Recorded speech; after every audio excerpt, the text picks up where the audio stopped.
இது என்னன்னா சொல்லாம சொல்ற மாதிரி இருக்கு. எங்களுக்கு கூட்டணியில பெரிய மதிப்பு இல்ல. எங்க கொள்கைகளுக்கோ கோட்பாடுகளுக்கோ பெரிய விஷயங்கள் கொடுக்கறது இல்ல அப்படிங்கிறத திருமாவளவன் சொல்ல வராரா? இந்த மது ஒழிப்பு மாநாடுல எந்த விதமான ஒரு விஷயமும் எடுக்க முடியாது, மதுவை ஒழிக்கவே முடியாதுன்ற மாதிரி இருக்கும்போது இந்த மது ஒழிப்பு மாநாடு எதுக்கு?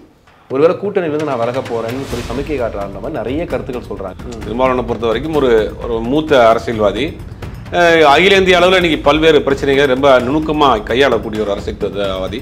அப்படிங்கும் போது கூட்டணி ஆட்சிங்கிறது இப்போ சமீப காலமாக அது சாத்தியம் இல்லைங்கிறது தெரியும். அப்படி இருந்தோம்னா அவர் வாய் திறந்து சொல்லவே இல்லை. இன்னைக்கு அதுக்கு முற்றுப்புள்ளி வச்சிருக்காரு. இன்னைக்கு தமிழ்நாட்டினுடைய முதலமைச்சரை பார்த்துருக்காரு. அந்த மாநாட்டுக்கு அழைப்பு கொடுத்துருக்காங்க. அதற்கு பிறகு கிட்டத்தட்ட ஒரு 20 பேர் பார்த்துருக்காங்க போல. அதில் வந்து கடைசியாக ஒரு 15 நிமிஷம் வந்து முதலமைச்சரும் இவரும் தனிப்பட்ட முறையில் பேசியிருக்காங்க. கூட்டணி வியூகம்லாம் இல்லை, 2026க்கு ஒரு கூட்டணி வியூகம். கூட்டணி வியூகம் நாள் இருக்குல்ல, கடைசி நேரத்தில் கூட கூட்டணி மாறுறதுக்கு வாய்ப்பு இருக்கு. ஆனால் இப்போ அதுக்கு நேரமும் காலமும் கிடையாது. இப்போதைக்கு அப்போ இந்த மாநாடு ஏன் நடத்துறாரு? தொடர்ந்து திமுக அரசுக்கான எதிரான கருத்தை கூட்டணியில் இருக்கும்போது சொல்லிக்கிட்டே வர்றாரு. அப்படின்னும் போது இந்த மாநாடு அதுக்கு வந்து அதிமுகவும் வரலாம், எல்லாரும் வரலாம்னு சொல்ற விஷயம் இது எல்லாமே ஒரு சந்தேகத்தை உண்டாக்குதுல்ல. ஒருவேளை திமுக கூட அதிருப்தியில் இருக்காரா திருமாவளவன் அப்படின்ற மாதிரி. விடுதலை சிறுத்தைகள்ங்கிறது ஒரு கட்சி, அதுக்கு கொள்கை இருக்கு, அதுக்கு கோட்பாடுகள் இருக்கு, அதனுடைய செயல்பாடுகள் வேற. திமுகங்கிறது ஒரு கட்சி, அது ஆளும் கட்சி, இன்னைக்கு அதனுடைய செயல்பாடுகள் வேற. கூட்டணியில் இருப்பதாக இருந்ததுனாலேயே எல்லாத்தையும் ஏற்றுக்கிற முடியுமா? விஜய் அவர்களுக்கும் அழைப்பு போயிருக்கு. ஐ மீன் அது ஒரு வாய்மொழி உத்தரவாகவே போயிருக்குன்னா வந்தால் வாய்ப்பு இருக்கா, வர்றதுக்கு வாய்ப்பு இருக்குமா? இல்லை, விஜயை வந்து அண்ணன் திருமாவளவன் மாதிரியான ஒரு தொலைநோக்கு பார்வை கொண்ட அரசியல்வாதி ஏன் கூப்பிட்டாருன்னு தெரியல. கோட்டு படம் பார்த்தாரா என்னன்னு கூட எனக்கு தெரியல. அந்த படத்தில் ஃபுல்லாக ஹேங் ஓவரில் தான் இருக்கிறார். அவரை கொண்டு வந்து நாளைக்கு மதுவிலக்கு மாநாட்டில் உட்கார வச்சிங்கன்னா என்ன? விஜய் அவர் தான் சொல்லியிருக்காரு, சார் சினிமாவாக பாருங்க, நீங்கள் நடப்பு அரசியலாக பாருங்கன்னு சொல்லியிருக்காரு. சினிமா பாருங்கன்னா இவர் அரசியல் கட்சி ஆரம்பித்த படம் வந்த படம் தான். இன்னைக்கு வந்து தமிழக தாவேகாவின் தலைவர் அவர்.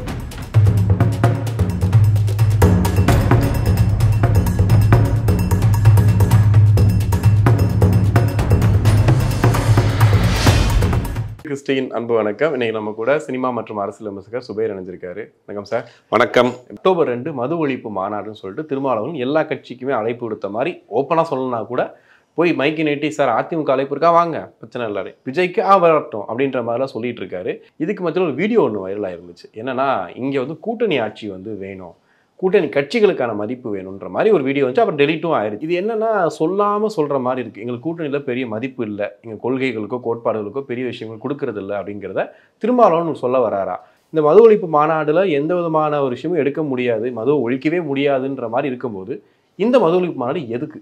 ஒருவேளை கூட்டணியிலிருந்து நான் விலக போறேன்னு சொல்லி சமிக்கை காட்டுறாருன்ற மாதிரி நிறைய கருத்துக்கள் சொல்றாங்க. உங்க பார்வை என்ன? இல்லை, முதல்ல வந்து இந்த கூட்டணி ஆட்சிங்கிறது தமிழ்நாட்டில் சாத்தியமில்லாத கிட்டத்தட்ட 50 ஆண்டுகளில் காமராஜர் ஆட்சியாக இருக்கட்டும், அதுக்கு பிறகு வந்து அண்ணா ஆட்சியாக இருக்கட்டும், எம்ஜிஆருடைய ஆட்சியாக இருக்கட்டும், கலைஞருடைய ஆட்சியாக இருக்கட்டும், ஜெயலலிதாவுடைய ஆட்சியாக இருக்கட்டும், இப்போ நடக்கக்கூடிய ஆட்சியாக இருக்கட்டும், கிட்டத்தட்ட 50 ஆண்டுகள் வந்து தமிழ்நாட்டில் அந்த மாதிரியான கூட்டணி கட்சிகள் சேர்ந்து ஆட்சி அமைக்கக்கூடிய ஒரு சூழல் உருவாகவே இல்லை. அது வந்து என்னன்னா, அது கூட்டணியில் ஆட்சியிலே யாரும் கூட்டணி கட்சிகளுக்கு இடமும் கொடுக்கல. வாரிய தலைவர் கொடுப்பாங்க, இல்லாட்டி ஏதாவது ஒரு ஏதாவது ஒரு வாரியத்துக்கு இதாக போடுவாங்க, மெம்பராக போடுவாங்க. அந்த மாதிரி தான் இருக்குமே தவிர அமைச்சரவையில் யாருக்கும் இடம் கொடுத்தது கிடையாது. என்ன காரணம் சார்? அந்த மாதிரியான சூழ்நிலை அமையலை.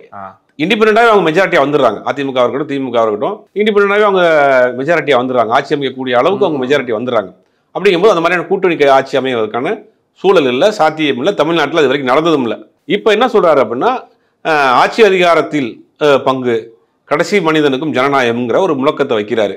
இந்த மது ஒழிப்பு மாநாடு நடக்கிறதுக்கு பேசுறாரு. அதுக்கு தக்கன ஒரு வீடியோ, பழைய வீடியோ போறாரு. அந்த வீடியோ போட்ட பிறகு தான் திருமாவளவன் திமுக கூட்டணியில் வெளியே வர போறாரு, கூட்டணியில் பங்கு கேட்கிறாரு, முரண்டு பிடிக்கிறார், அடம் பிடிக்கிறாருன்னு பல்வேறு சர்ச்சைகள் போச்சு. முதல்ல அவருக்கு ரியாலிட்டி என்னங்கிறது தெரியும். திருமாவளவனை பொறுத்த வரைக்கும் ஒரு மூத்த அரசியல்வாதி, அகில இந்திய அளவில் இன்னைக்கு பல்வேறு பிரச்சனைகள் ரொம்ப நுணுக்கமாக கையாளக்கூடிய ஒரு அரசியல்வாதி. அப்படிங்கும் போது கூட்டணி ஆட்சிங்கிறது இப்போ சமீப காலமாக அது சாத்தியம் இல்லைங்கிறது தெரியும் அவருக்கு. அப்படி இருந்தோம்னா அவர் வாய் திறந்து சொல்லவே இல்லை. இன்னைக்கு அதுக்கு முற்றுப்புள்ளி வச்சிருக்காரு. இன்னைக்கு தமிழ்நாட்டினுடைய முதலமைச்சரை பார்த்துருக்காரு. அந்த மாநாட்டுக்கு அழைப்பு கொடுத்துருக்காங்க. அதற்கு பிறகு கிட்டத்தட்ட ஒரு 20 பேர் பார்த்துருக்காங்க போல. அதில் வந்து கடைசியாக ஒரு 15 நிமிஷம் வந்து முதலமைச்சரும் இவரும் தனிப்பட்ட முறையில் பேசியிருக்கிறாங்க. பேசுறதுனால பல்வேறு அடுத்தடுத்து 26க்கு உண்டான தேர்தல் வியூகம் என்னங்கிறது மற்ற விஷயங்கள்லாம் பேசிட்டு இருக்கிறாங்க. அப்போ அந்த அறிவாலயத்தில் அந்த முதலமைச்சர் சந்திப்புக்கு பிறகு என்ன சொல்கிறாங்க, இப்பயும் என்னுடைய நிலைப்பாடு அதுதான், ஆனால் இப்போ நாங்கள் கூட்டணியில் பங்கு கேட்கல. ரொம்ப தெளிவாக சொல்றாரு. ஆட்சி அதிகாரத்தில் பங்கு வேணுங்கிறது எங்களுடைய நிலைப்பாடு தான். 2009 நான் சொல்லிட்டு இருக்கேன். மூப்பனாருடைய முதல்ல ஜாயிண்ட் ஆகி நாங்கள் எலெக்ஷனுக்கு இது பண்ணுறப்ப இருந்து நான் சொல்லிட்டு இருக்கேன், கூட்டணியில் அந்த ஆட்சியில் கூட்டணி கட்சிகளுக்கும் பங்குங்கிறது. அது இன்னைக்கும் அந்த நிலைப்பாடு தான். ஆனால் நான் இப்போன்னு சொன்னோன்னா இந்த ஆட்சியில் சொல்லணும்னா 2026 அதில் ஒரு வார்த்தை கூட சொல்லவர். 2026 தேர்தலில் திமுக கூட்டணியில் விடுதலை சிறுத்தைகள் அமைச்சரவையில் பங்கு பெறும், இல்லை ஆட்சியில் பங்கு பெறும் சொன்னாரா? எங்களுடைய அஜெண்டா 2009 அப்போ எல்லா கட்சிக்குமே ஒரு ஆசை இருக்கும் இல்லையா? முதலமைச்சர் ஆகணும், இல்லை ஆட்சி அதிகாரத்தில் பங்கு வரணும், நம்முடைய கட்சி நிர்வாகி 2 பேர் அமைச்சர் ஆகணுங்கிற ஒரு கோல் இருக்கும், ஒரு அஜெண்டா இருக்கும். அது எல்லா கட்சிக்கும் இருக்கும். அது எங்கள்கிட்டையும் இருக்குது. 2009 நான் சொல்லிட்டு இருக்கேன். அது நான் இப்போ வரணும்னு சொன்னேன்னா, இல்லாட்டி 2026 நாங்கன்னு சொன்னோமா? அது சொல்லவே இல்லை. எங்களுடைய ஆசையை நாங்கள் சொல்கிறோம். அதை இப்போ நீங்கள் கனெக்ட் பண்ணிக்கிறீங்க. கூட்டணிக்குள்ள எந்த விதமான சலசலப்பும் இல்லை. இப்போ சலசலப்பு இருக்குன்றதுக்காக தான் முதல்வர் சந்திப்பா? ஆமாம் சார், அவங்க ஊடகங்களில் அது விவாதம் தொடர்ந்து ஒரு 3-4 நாளாக பெரிய அளவில் விவாதம் போகுது. அது பக்கம் சம்பந்தமான விஷயங்கள் டிபேட் ஆகுது. அப்படிங்கும்போது முற்றுப்புள்ளி வைக்க வேண்டிய சூழ்நிலை வந்துருச்சு. அதனால சந்திச்சிருக்கிறாரு. அந்த மாநாட்டுக்கு அழைப்பு கொடுத்துருக்காரு. திமுக தரப்புலேருந்து 2 பேர் போகிறாங்க. டி.கே. இளங்கோவனும் இன்னொருத்தரும் போகிறாங்க மாநாட்டுக்கு. அப்போ இவருடைய கோரிக்கையை வச்சிருக்கிறாரு. மதுவிலக்கு படிப்படியாக அமல்படுத்துவோம். ஏன்னா தேர்தல் அறிக்கையில் சொல்லியிருக்காங்க, திமுக தேர்தல் அறிக்கையில் மதுவிலக்குங்கிறது படிப்படியாக குறைக்கணும் அப்படின்னு. இப்பயும் வலியுறுத்திருக்கேன். அடுத்த இன்னும் ஒரு 18 மாதம் இருக்குது. அதுக்குள்ளே மதுக்கடைகளை கொஞ்சமாக குறைக்கணும் அப்படிங்கிற கோரிக்கையில் வச்சிருக்கேன். முதல்வரும் பரிசீலனை பண்ணிட்டு இருக்காரு. சார், இது மாநில அரசோட ஒரு பெரிய வருமானமான ஒரு விஷயம் சொல்கிறாங்க. அப்படின்னும் போது இவ்வளோ வருமானம் வரக்கூடிய விஷயத்த திமுக அரசு யோசிக்காமல் இருக்க மாட்டாங்க. ஆனால் 2 பேருமே மாறி மாறி வரும்போது மதுவிலக்கு கொள்கையை நிறைய தினம் பேசியிருக்காங்க. அப்படின்னும் போது இப்போ அதிமுக கூட சேர்த்துக்கிறாருன்னும் போது ஓகே, திமுக அரசுக்கு எதிராக பண்றாங்க. இப்ப திமுகவும் உள்ள வந்துருச்சு. அப்ப யாரை எதிர்க்கிறதுக்காக இந்த மது ஒழிப்பு மாநாடு? இல்ல, இப்ப ஒன்றிய அரசு உள்ள வரணும். இது மதுவிலக்கு நீங்க கலைஞர் சொன்னார், சுத்தி தீ எறிஞ்சிட்டு இருக்க நடுவில் கற்பூரம் மட்டும் இருக்க முடியாது. மதுவிலக்கை முதல்ல கொண்டு வந்தது கலைஞர் தான் கொண்டு வந்தாரு. கொஞ்ச நாளா திருப்பி வாபஸ் வாங்கப்பட்டது. ஓகே. அதனால என்ன ஆச்சு, சுத்தி இருக்கக்கூடிய மற்ற மாநிலங்கள்ல மதுவிலக்கு அமல் இல்லாத போது நடுவில் கற்பூரத்தை வச்ச மாதிரி அது. மதுவிலக்குங்கிறது ஒட்டுமொத்தமாக இந்தியா முழுவதும் அமல்படுத்தினா தான் அது சாத்தியப்படும். ஒரு மாநிலத்தில் மட்டும் கொண்டு வரப்போ அங்கே கள்ளச்சாராயம் ஏற்படும். பக்கத்து மாநிலம் இருக்கக்கூடிய அந்த காரணம் தான் இப்போ கேரளாவில் சொல்லியிருந்தோம் இல்லையா? இப்போ அங்கே கிட்டத்தட்ட கொண்டு சக்ஸஸ்ஃபுல்லாக போயிட்டு இருக்கு. அப்படின்னும் போது இங்கே ஏன் வர முடியாது? கேட்டால் இப்போ கள்ளச்சாராயம் அதே தான். கேரளாவில் மதுவிலக்கு கிடையாது சார். கேரளாவில் அவங்க மதுவிலக்கு அமல் கிடையாது. மது இருக்கு, கல்லுக்கடை இருக்கு. அதெல்லாம் கேரளாவில் நம்ம பாண்டிச்சேரியை போல இருக்கு. பட் அதை முறைப்படுத்திருக்காங்க. நீங்கள் நார்மலாக நம்ம டாஸ்மார்க் மாதிரி போயிட்டு 10 ரூபாய் நெறிப்படுத்திருக்காங்க. ஆமாம், அதை தமிழ்நாட்டில் கொண்டு வரணுங்கிறாங்க. இப்போ ரேஷன் கடை மாதிரி ஒரு பக்கத்தில் டோக்கன் கொடுத்து பில் வாங்கிட்டு அந்த பில்லை கொண்டு போய் டாஸ்மார்க்கில் கொடுத்து வாங்கிட்டு போவாங்க கேரளாவில். அப்படிங்கும்போது அது ஒரு ஆர்டரில் இருக்கு இல்லையா? நீ நினச்ச நேரத்துக்கு விற்க முடியாது, நினச்ச நேரத்துக்கு கடை திறக்க முடியாது அப்படிங்கிற ஒரு ஒழுங்குமுறைப்படுத்திருக்காங்க. ஒரு இடத்துக்கு முன்னொரு இடத்துக்கு கடைக்கு கிட்டத்தட்ட 1 கிலோமீட்டர் 2 கிலோமீட்டர் கேப் இருக்கணும். அந்த ஒயின் ஷாப் இருக்கிற இடத்துல சுற்றி இருக்கிற இடத்துல அதில் நம்ம நாட்டிலேயும் நம்ம ஊர்லேயும் அந்த ரெஸ்ட்ரிக்ஷன்லாம் இருக்குது. அது சரியாக யாரும் ஃபாலோ பண்ணுறதில்ல. இப்போ அதெல்லாம் கொண்டு வரணுங்கிறாங்க. இப்போ கடையில் ஏற்கனவே ஒரு 500 கடை குறைச்சோம்னு சொன்னாங்க. இன்னும் கடைகளை குறைங்க அப்படிங்கிறார். படிப்படியாக கடைகளை குறைச்சி மதுவிலக்கு கொண்டு வர முடியுமா? ஒரே நேரத்தில் ஒரே நாளில் ஒரே கையெழுத்தில் கொண்டு வர முடியாது. திமுக தேர்தல் அறிக்கையில் 2016 சொன்னாங்க இந்த மாதிரி மதுவிலக்கு கொண்டு வர போறோம்னா அந்த இடத்துல பெரிய தோல்வியா இருந்தது. மதுவிலக்குங்கிறது முழுவதுமாக கொண்டு வர முடியாது அப்படிங்கிறது எல்லாருக்கும் தெரியும். அப்ப இந்த மாநாடு ஏன் நடத்துறாருன்னா குறிப்பா அந்த கள்ளக்குறிச்சி மரக்காணம் அந்த பகுதியில் கள்ளச்சாராய சாவுகள் தொடர்ந்து நிறைய நடக்குது. மது பழக்கங்கள் அங்கே நிறைய அதிகமாக போயிட்டு இருக்கு. அப்படிங்கிறது மாநாடுன்னு ஒன்று போறப்ப அந்த பகுதி மக்களுக்கு ஒரு அவேர்னஸ், ஒரு விழிப்புணர்வு கொடுக்கக்கூடியதுக்கு இது பயன்படும். அதனால ஒரு மாநாடு போறாரு. அங்க இருக்க எல்லா கட்சி தலைவர்களையும் கூட்டு வந்து மற்றபடி இந்த கூட்டணி வியூகம்லாம் இல்லை. 2026 ஒரு கூட்டணி வியூகம் நாள் இருக்குல்ல, கடைசி நேரத்தில் கூட கூட்டணி மாறுறதுக்கு வாய்ப்பு இருக்கு. ஆனா இப்போ அதுக்கு நேரமும் காலமும் கிடையாது. இப்போ இதுக்கு கோச்சத்தில் ஆனால் கொஞ்ச காலமாகவே திருமாவளவனுக்கும் திமுகவுக்கும் ஏதோ முரண்பாடு இருக்க மாதிரியே தான் பார்க்குறோம். ஏன்னா இப்போ ஆம்ஸ்ட்ராங் கொலை வழக்கில் கூட 10 பேரை கைது பண்ணும்போது இவங்க தான் முக்கியமான குற்றவாளிகளா செஞ்சாங்களான்றது எனக்கு தெரியல, திமுக அரசு வணக்கம் காட்டுன்ற மாதிரி ஒரு கருத்தை சொல்றாரு. கள்ளச்சாராய வழக்கில் கைதாகும் போதும் அந்த டைமில் இதாகும் போதும் சொல்கிறாரு, இந்த மாதிரி இந்த கலாச்சாரம் நடந்துட்டு இருக்கலாம் பண்ணுறாங்க, செத்து போகிறவங்களுக்கு 10 லட்ச ரூபாய் ஏன் தரணும் அரசுன்றதையும் கேள்வியை முன்வைக்கிறார். தொடர்ந்து திமுக அரசுக்கான எதிரான கருத்தை கூட்டணியில் இருக்கும்போது சொல்லிக்கிட்டே வர்றாரு. அப்படின்னும் போது இந்த மாநாடு அதுக்கு அதிமுகவும் வரலாம், எல்லாரும் வரலாம்னு சொல்கிற விஷயம் இது எல்லாமே ஒரு சந்தேகத்தை உண்டாக்குதுல்ல. ஒருவேளை திமுக கூட அதிருப்தியில் இருக்காரா திருமாவளவன் அப்படின்ற மாதிரி. விடுதலை சிறுத்தைகள்ங்கிறது ஒரு கட்சி, அதுக்கு கொள்கை இருக்குது, அதுக்கு கோட்பாடுகள் இருக்குது, அதனுடைய செயல்பாடுகள் வேற. திமுகங்கிறது ஒரு கட்சி, அது ஆளும் கட்சி, இன்னைக்கு அதனுடைய செயல்பாடுகள் வேற. கூட்டணியில் இருப்பதாக இருந்ததுனாலேயே எல்லாத்தையும் ஏற்றுக்கிற முடியுமா? அப்போ அவங்க தரப்பு சொல்கிறாங்க எங்களுக்கு இதெல்லாம் முரண்பாடாக இருக்குன்னு பேசுகிறாங்க, விமர்சிக்கிறாங்க, கடுமையாக சாடுறாங்க. அதுக்கு விளக்கம் கொடுக்கப்படுது. ஆம்ஸ்டாங் கொலை வழக்கில் அந்த 10 பேரும் சரணடைந்த 10 பேரும் குற்றவாளி இல்லை, உண்மையான குற்றவாளி இல்லைன்னாங்க. அதுக்கப்புறம் கொஞ்ச நாள்லேயே அதை பற்றின ஃபுட்டேஜ் எடுத்து போட்டாங்க. தொடர்ந்து சம்மந்தப்பட்ட ஆட்களை கைது பண்ணாங்க. அப்புறம் அதுதான் உண்மைங்கிறது கன்ஃபார்ம் ஆச்சு. அதுக்கு பிறகு அந்த கோஷத்தை அவர் விட்டுட்டார். அந்த வார்த்தையை வித்ரா பண்ணிட்டாரு. இப்போ மதுவிலக்கு கொண்டு வரணுங்கிறது தமிழ்நாட்டில் இருக்கக்கூடிய பெரும்பாலான கட்சிகள் இன்க்ளூடிங் திமுக முதற்கொண்டு அதான் ஆசை. ஆனால் மதுவிலக்கு எப்படி கொண்டு வர்றது? நீ மது பழக்கம் அதிகமாகிடுச்சு. பக்கத்தில் மாநிலம்லாம் மது ஆறா ஓடிக்கிட்டு இருக்கு. பாண்டிச்சேரிக்கு போனீங்கன்னா உங்களுக்கு மதுவும் கிடைக்குது, சாராயம் கிடைக்குது, கல்லும் கிடைக்குது. கேரளாவில் போனீங்கன்னா உங்களுக்கு டாஸ்மார்க்கில் வாங்கக்கூடிய பிராண்டி விஸ்கியும் கிடைக்கும், கல்லும் கிடைக்கும், எல்லாமே கிடைக்கும், சாராயமும் கிடைக்குது. அப்படிங்கும்போது சுற்றி இருக்கக்கூடிய மாநிலங்கள்லாம் நீங்கள் அந்த அளவுக்கு பெரிய அளவில் மதுவிலக்கு இல்லை, மது ஆறா ஓடிட்டு இருக்கு. அப்போ நம்ம மட்டும் மதுவிலக்கு பண்ணால் வேற மாதிரியான ரியாக்ஷன் ஆகும். அப்போ படிப்படியாக கொண்டு வர முடியும். இப்போ இந்த மாநாடு நடத்துகிறப்ப திமுக சார்பில் மத்திய அரசை வலியுறுத்துவாங்க, நீங்கள் கொண்டு வாங்க. எப்படி ஒரே நாள் நைட்டு 500,000 செலவான்னு சொல்கிறாங்க, அதே மாதிரி மதுக்கு கொண்டு வாங்க. மத்திய அரசு கொண்டு வர முடியாதா? இல்லை, மத்திய அரசு கொண்டு வந்தாலுமே தமிழ்நாட்டில் சாத்தியம்னு நினைக்கிறீங்களா? ஒட்டுமொத்தமாக நீங்கள் 21 நாள் வீட்டில் அடைச்சி போட்டு வைக்கலையா? அது மாதிரி கொண்டு வாங்க. இல்லை சார், அதை ஒரு பக்கம் பார்த்தாலும் கோடியாக கொட்டுது சார். அப்படி இருக்குல்ல, அது ப்ராக்டிக்கலாக அது செய்கிறப்ப அது படிப்படியாக தான் செய்ய முடியும். ஒன்றிய அரசு இப்போ மாநில அரசின் வருவாய் போகுது, டாஸ்மார்க்லேருந்து வருவாய், அதுக்கு நாங்கள் சப்சிடி கொடுக்குறோம், நீங்கள் முதல்ல மதுக்கடைகளை குறைங்க, இல்லை மதுக்கடையில் முற்றிலுமா எடுத்துருங்க, அதுக்கு வேறு சோர்ஸில் நாங்கள் இன்கம் கொடுக்குறோம், டாக்ஸை குறைச்சிக்கிறோம், ஜிஎஸ்டியை குறைச்சிக்கிறோம் அப்படின்னு ஏதாவது ஒரு ஆல்டர்னேட்டிவ் சோர்ஸ் மாநில அரசு திங்க் பண்ண முடியாதா சார்? மாநில அரசு எவ்வளோ தான் பண்ண முடியும்? நீங்கள் மத்திய அரசு கொடுக்க நமக்கு ஜிஎஸ்டி பெருசாக வரதில்லை, ரிட்டர்ன்ஸ் ஜிஎஸ்டி வரதில்லை, பெருசாக டாக்ஸ் அங்கே போயிடுது. அப்படிங்கிறது மாநில அரசு ரன் பண்ணிட்டு போகக்கூடிய அளவுக்கு வருமானம் இல்லை. அதுக்கு மத்திய அரசு ஒத்துழைப்பு இருந்தால் தான் முடியும். மத்தியிலையும் திமுகவே ஆட்சியில் இருக்குது, மாநிலத்தில் கொண்டு வரணும்னு முடிவு பண்ணுறாங்கன்னா கொண்டு வரலாம். ஒரு மத்திய அரசும் முயற்சி பண்ணும். மத்திய அரசும் முயற்சி பண்ணால் தான் ஒட்டுமொத்தமாக கொண்டு வர முடியும்.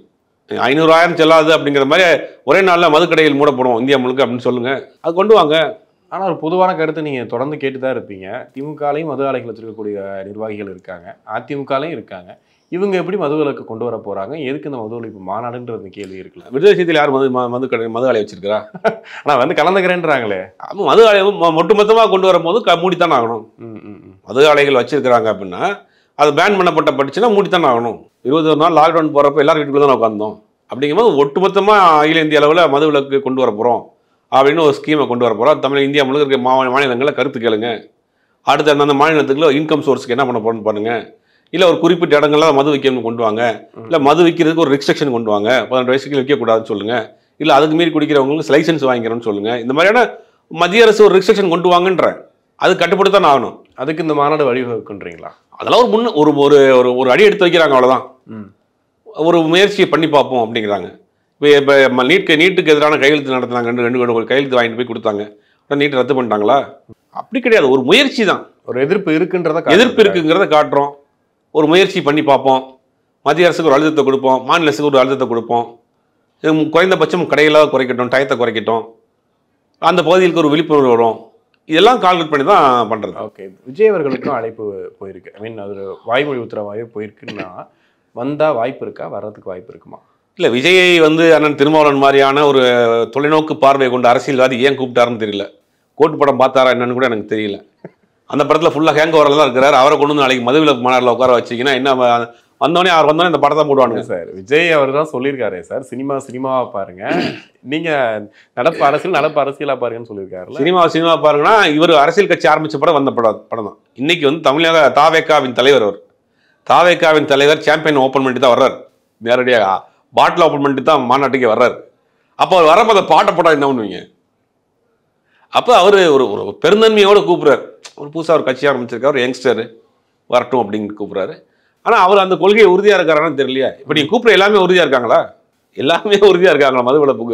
மது ஒழிப்புக்கு எதிரான உறுதியாக இருக்காங்கன்னா எல்லாரும் சொல்கிறாங்க அந்த மாதிரி தான். இல்லை, அது தேர்தல் அரசியலுக்கு அப்பாற்பட்டதான் மாநாடுன்னு சொல்லிட்டார் இல்லையா? அப்படின்னும் போது தேர்தலே கிடையாது, இங்கே கூட்டணியும் கிடையாது, எந்ததுமே கிடையாதுல்ல. அப்போ ஒரே குறைந்தபட்சம் மதுவிலக்கு மாநாட்டுக்கு நான் போகிறேன், மது பழக்கத்தை குறைச்சிங்க தான் நண்பா நண்பிகளே அப்படி விட்டுருங்கன்னு ஒரு வீடியோ போடலாமே. மாநாட்டில் போய் தான் பேசணுமா? இல்லை அந்த படத்துலையாவது அந்த மாதிரி எனக்கு காட்சியில் குறைச்சிடலாமே. மேபி இதை பார்த்தாருன்னா சுபேஷ் சொல்லியிருக்காருன்னு சொல்லி வீடியோ போட்டாங்க, உடனே எனக்கு ஃபோன் பண்ணுவார். சுபேஷ் சொல்லியிருக்காரு, நம்ம கண்டிப்பாக ஒரு வீடியோ போட்டுடலாம். இல்லை சொல்கிறேன், இல்லை அது மாதிரி. ஏன்னா இவரை ஃபாலோ பண்ணுறதுக்கு ஒரு கூட்டம் இருக்கு. அதெல்லாமே இந்த பார்த்தீங்கன்னா சின்ன அந்த 18-20 வயசுல அது ஒரு மூவாக தான் சொல்கிறாங்க, ஒரு வியூகமா. ஒருவேளை விஜய் அந்த இடத்துக்கு வந்து அந்த மாநாட்டில் போய் நின்னார் அப்படின்னா அது ஒரு பெரிய செய்தியாக மாறும். அப்படின்னும் போது இன்னொரு பெரிய வரட்டும், நல்ல விஷயம் தான், வரட்டும், மதுக்கு எதிரான விஷயங்கள் பேசிட்டோம், நண்பா நண்பிகளே மது குடிக்காதீங்க, குடும்பத்தை பாருங்க. இந்த இடத்துல இந்த சீனியாரிட்டிலாம் பார்க்க கூடாதுன்ற மாதிரி தான் யார் வேணாலும் வந்து பேசலாம். இது என்ன சீனியாரிட்டி? இது வேணாம்னு சொல்றதுக்கு வயசு வித்தியாசம் என்ன இருக்கு? சின்ன பையன் கூட இது பேசலாம். அதான் திரும்பவும் சொல்றாரு. அதான் நானும் சொல்றேன். அது வந்து வேணாம்னு சொல்றதுக்கு யார் இருக்கா? இதுக்கு எது போனா எல்லாம் ஒன்று சேருங்கன்றார். ஆனா பாமகவும் பாஜகவும் வேணாங்கிறார். அங்கேயும் வந்து ஏதோ அரசியல் ஆயிரும், அவங்க ஒரு சாதியை வச்சு ஒருத்தர் அரசியல் பண்றாரு. அது இன்னமும் பாமக வந்து இவங்களுக்கு வந்து கொஞ்சம் ஆதரவு தர மாதிரி பேசினா கூட திரும்ப ஒதுக்கிக்கிட்டே வராரு. என்ன காரணம்? ஒதுக்கினா அவங்க கடந்த கால கசப்புகள் நிறைய இருக்கு. அதெல்லாம் நம்ம வந்து டீப்பா போகணும். 2 பேரும் இணைந்து செயல்பட்டாங்க, அதுக்கு பிறகு அவங்களுக்குள்ள ஒரு இணக்கம் இல்லாமல் போச்சு. அதுக்கு கசப்பான அனுபவங்கள் நிறையா இருக்கு. 2வது சாதியை வைத்து அரசியல் பண்றாங்க ஒரு குற்றச்சாட்டு வைக்கிறாரு. அவங்க மதத்தை வச்சு அரசியல் பண்றாங்கன்னு குற்றச்சாட்டு வைக்கிறாரு. அதனால அவருக்கு அது ஒத்து போகாது அப்படிங்கிறார். ஒரே மேடையில் நம்ம இருக்கிறது சரியா வராது, ஒத்து போகாது, நீங்க தனியா பண்ணுங்க. ஸ்பீச்ல சொல்லும் போது நீங்க பிஹெச்டி பண்ணுவீங்க அந்த விஷயத்துல, நான் ஒரு எல்கேஜி தாங்கன்றதையும் சொல்றாரு இல்லையா? இல்ல, அவங்களும் தொடர்ந்து மது ஒழிப்புக்கு எதிராக பேசிட்டு இருக்காங்க. பாமகவை பொறுத்த வரைக்கும் ஆரம்பத்துல இருந்து மது ஒழிப்பு கொள்கைகளை ரொம்ப ஸ்டாண்டர்டா இருக்கிறாங்க. திரைப்படங்களை குறைந்தபட்சம் அந்த மாதிரியான காட்சிகளை தவிர்க்கணுங்கிறதுல ஸ்ட்ராங்கா இருக்கிறாங்க. அவங்களுடைய நிலைப்பாட்டில் அது ரொம்ப உறுதியா இருக்கிறாங்க. இந்த மேடையில் 2 பேரும் சேர்றப்ப அது வேற மாதிரி இருக்கும், வேணாம். ஏன்னா ஆரம்பத்தில் 2 பேரும் சேர்ந்து பண்றப்ப சில கசப்பான அனுபவங்கள் நடந்துருச்சு. அதனால இந்த மேடையில் நம்ம 2 பேரும் பண்ணோம்னா நீங்க ஒரு தனியா வந்து அதுக்கு எதிரான பிரச்சாரத்தை பண்ணுங்க, நாங்க இந்த பக்கம் ஒரு பிரச்சாரம் பண்றோம், ஏதோ ஒரு விஷயம் நல்ல விஷயம் நடந்தா நல்லது தானே ஓகே அப்படிங்கிற மாதிரி அவர் சொல்றாரு. அந்த நோக்கம் மட்டும்தான் அவருக்கு. ஆமா, அந்த நோக்கம் தான், வேற என்ன இருக்கு? ஆனா சேர முடியாதுங்கிற திசையில இருக்காங்க. அதிமுக எப்படி சேரும்? அதனால பாமக விசிகாவும் இனிமேல் வாழ்க்கையில சேரவே முடியாதுங்கிற எக்ஸ்ட்ரீம் ஸ்டேஜுக்கு போயிட்டாங்க 2 பேரும். அப்புறம் 2 பேரும் ஒரே மேடையில் ஏறி எப்படி பேச முடியும்? ஆனா பாமக கொஞ்சம் கணிஞ்சு வருதா சார்? கணிஞ்சு வருதான்ல, இந்த கொள்கையில் அவங்க உறுதியா இருக்காங்க. ஆரம்பத்துல இருந்து மது விலக்கு, இந்த மாதிரி பான் சிகரெட் இது மாதிரியான விஷயங்கள்ல திரைப்படங்கள்ல கூட பயன்படுத்தாதீங்க அப்படிங்கிறதுல உறுதியா இருக்கிறாங்க. ஆரம்பத்துல இருந்து அதுக்கு வலியுறுத்திட்டே வர்றாங்க. பட் அதெல்லாம் ரிசல்ட் கிடைச்சிருக்கா அப்படின்னா நம்ம கேள்விக்குறி தான். ஓகே, இந்த மாநாடை பொறுத்த வரைக்கும் இப்போ விசிக கட்சியை சொல்ற மாதிரி தான், அது வந்து ஒரு தனிப்பட்ட சமூகத்துக்கான கட்சி அப்படின்றது ஒதுக்கெல்லாம் இல்லாம இன்னைக்கு திருமாவளவன் அனைவருக்குமான தலைவராகவும் நிறைய சமூகத்துல இருந்து ஒரு ஆதரவும் கிடைக்குது. அப்ப மாநாட்டுக்கும் அதே ஆதரவு, அதே மாதிரி கட்சி ரீதியாக சொன்ன மாதிரி தேர்தல் அரசியல்லாம் விட்டுருங்க, இது தனிப்பட்ட முறையில் உங்களுக்கு மது வேணாம், மது ஒழிக்கணும் அப்படின்னா நீங்கள் வந்து கண்டிப்பாக வந்து கலந்துக்கங்கன்னு சொல்கிறாரு. அப்போ இந்த கூட்டம், இந்த விஷயங்கள்லாம் எப்படி இருக்குன்னு நினைக்கிறீங்க? இல்லை, ஒன்றும் யார் நாங்கள் அழைக்கணும்னு லிஸ்ட்டு போடலை அப்படிங்கிறார். இப்போ திமுக அந்த மாநாட்டுக்கு வர்றதுக்கு ஒத்துக்கிடுச்சு. அதனுடைய சார்பில் 2 பேர் வர்றாங்க. அப்படிங்கும்போது யார் அழைக்கிறாங்க, அவங்களுக்கு பின்னாடி யார் வர்றாங்க அப்படிங்கிற ஒரு விஷயம் இருக்குது. ஆல்ரெடி திமுக கூட்டத்தில் இருக்கிற எல்லா கட்சியும் வரும். கம்யூனிஸ்ட் வருவாங்க, மனித மக்கள் கட்சி வரும், மற்ற கட்சியெல்லாம் வந்துடுவாங்க. மற்ற ஆட்களை விஜயை அழைக்கிறாரா, நாம் தமிழரை அழைக்கிறாரா அப்படிங்கிறதெல்லாம் அவங்க அழைப்பு கொடுத்த பிறகு தான் தெரியும். ஓகே, அதுக்கப்புறம் தான் பார்க்க முடியும். ஆமாம், கண்டிப்பாக. அதுக்கு பிறகு ஒன்றும் யார் அழைக்கணுங்கிற முடிவு இல்லை. இப்போ திமுக உள்ளே வர்றதுனால சிலர் அழைக்காமல் கூட இருக்கலாம். அந்த சிக்கலும் இருக்குது. அதையும் பார்க்க வேண்டியது இருக்கு. அதனால இனிமேல் அவங்க ஒரு லிஸ்ட் போடுவாங்க. அதை போட்டால் யார் கூப்பிட்றாங்கிற பிறகு தான் தெரியாது. கண்டிப்பாக சார், பொறுத்து வந்து பார்ப்போம். நிறைய விஷயங்கள் பேசணும். ஒரு நேரத்துக்கு நன்றி.